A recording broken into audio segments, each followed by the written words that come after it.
So here we start. Ohana, limited edition, more of macro map. I'm feeling we might see some fast expands, 15 Nexus, 15 CCs maybe, or one gateway, one max fast expand. I don't know, it'll be interesting. It'll be interesting to see what these guys go. What's going on? No one.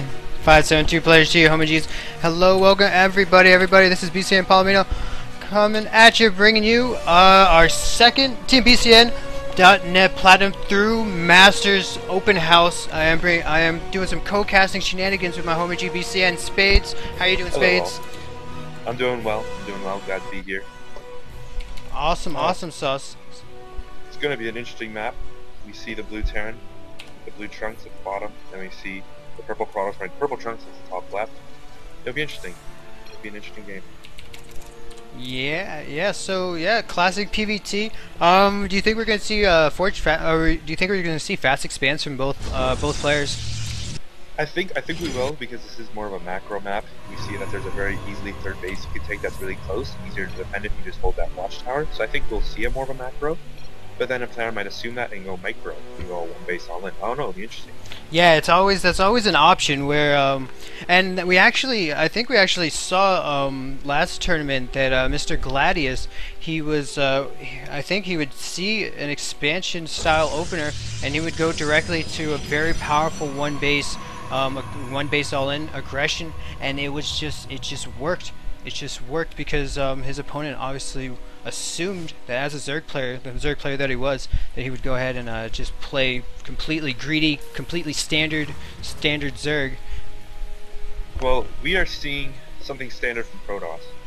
Of course, we're seeing the Gateway Assimilator, but the Terran, we see him taking that gas, so I really don't think he's going 1cc fast expand, because usually they won't take that gas. He might be going for a stim timing, maybe 3 racks. I don't know, it's interesting. You don't see him going for that fast CC. Yeah, that fast command center not quite going up. Yep, not quite going up yet. Right now it always amazes me how powerful these watchtowers truly are, and it's really until you see a watchtowers on a 2-player map it's just amazing how much area it gives you. And I like to say this a lot in tournaments when there's downtime and when there's actually not that much going on right at the moment. I always like to point this thought out that that there's always this subconscious divide between 2 players on a 2-player map or on a 4-player map, and a lot of times you see them just instantly giving up the watchtower that is closest to their opponent, and it's just this subconscious, you take this side of the map, I'll take this side of the map, and later on we'll rendezvous. Yeah. Well, what I've seen a lot of people do is actually they take their opponent's watchtower. What I like about that is because it shows you when they're moving out, and it allows them to be more careful when they expand themselves because they have more vision. But yeah, I really like the fact that Blue's taking both watchtowers right now. He's able to get that map control out, able to get to see what's going on. Yeah, double gas coming out with Finn very fast. This could be some kind of blank shenanigans. Oh, but it's actually going to be a robo. We're not seeing the expansion quite yet. This could lead him with a very powerful one-base armory, but I think there is going to be a window of opportunity that could easily be missed if Finn doesn't time this out correctly, or doesn't time this out as powerfully as he wants to. Yeah, and it looks like we're seeing a 1-1-1 build out of the blue. We have the barracks with the reactor on it. We just see that factory coming out with the Hellion and then a quick starport. However, I really think that if Blue wants to get that effective 1-1-1, he needs to get that second gas. He won't be able to do a lot of damage without those siege tanks, without those Hellions. Yeah, we're not seeing any add-ons on the factories quite yet. We do see the expansion going down. It looks like this is just actually a very standard expansion. It's just a little odd seeing that second gas, but it is getting more and more standard to go ahead and do this gateway robo expand, as it gives you it makes you feel very safe because you have such a strong tech building, the robotics facility out super fast.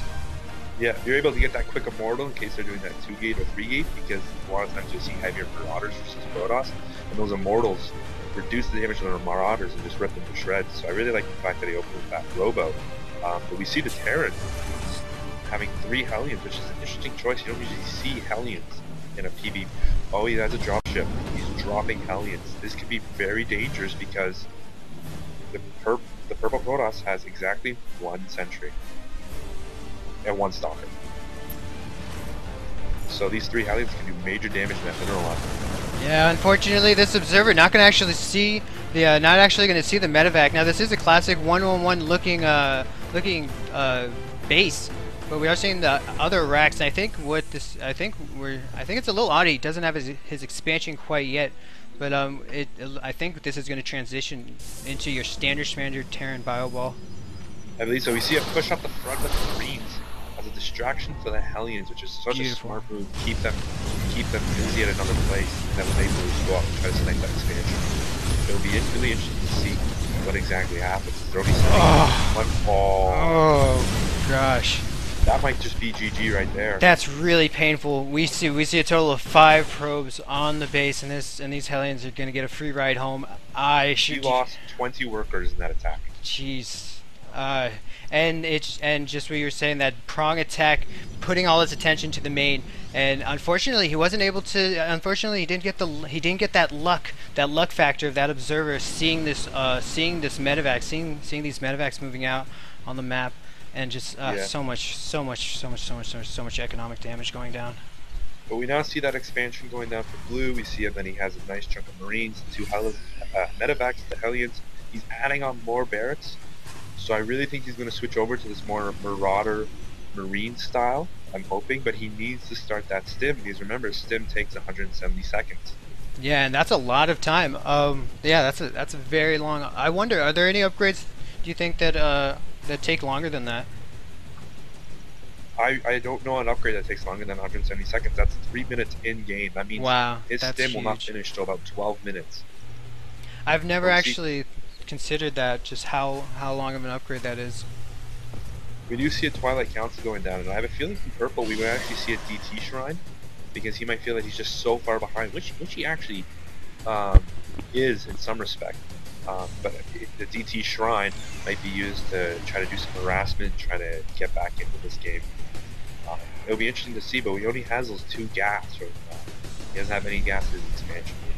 Yeah, Protoss working his heart out, chrono boosting his heart out. I'm gonna go ahead and try to get that production back up. I think he is doing a nice job getting this saturation back up as well as he can. The first upgrade going down. Gonna go ahead and choose to get that blink. Considering how far behind he is, I think this blink might not help him in the big battle, as Terran's gonna have a big bio army knocking at his front door in a few minutes. You see that Blue has started his +1 attack for his infantry, and he has a huge amount of Marines, and the Marine DPS is very strong. So you'll see Zealots get shredded very quickly, and they're the ones that take the meat for the Stalkers. So I have a feeling that once this stim finishes, it's gonna be lights out. Yeah, missile turret going down at the front door. Gonna go ahead and take out one of the observers just hanging out. Safe play as Greg knows how much damage he did to his opponent, and that DTs are definitely an option that a player is going to use when they're feeling desperately behind. We do see Blue putting down his 3rd command center. This could probably use to add saturation, even though he's really good so far. But I wouldn't mind him seeing before he moves down to destroy those blocks, so that he has a quick ramp to his 3rd, in case something does happen with this push. Purpose as the counterattack. But it looks like they are doing that stim timing. I would like to see him wait till he gets his +1. I know it is 40 seconds from now. However, that +1 could mean the difference, especially against this very low amount of units. It looks like he's just going to stim into his base, and that's DPS just too much. Yeah, Stalkers just really do melt into these bio ball armies. It's very hard game for Finn to try and come back in. And there's no GG, so I have a feeling these players are not going to solo.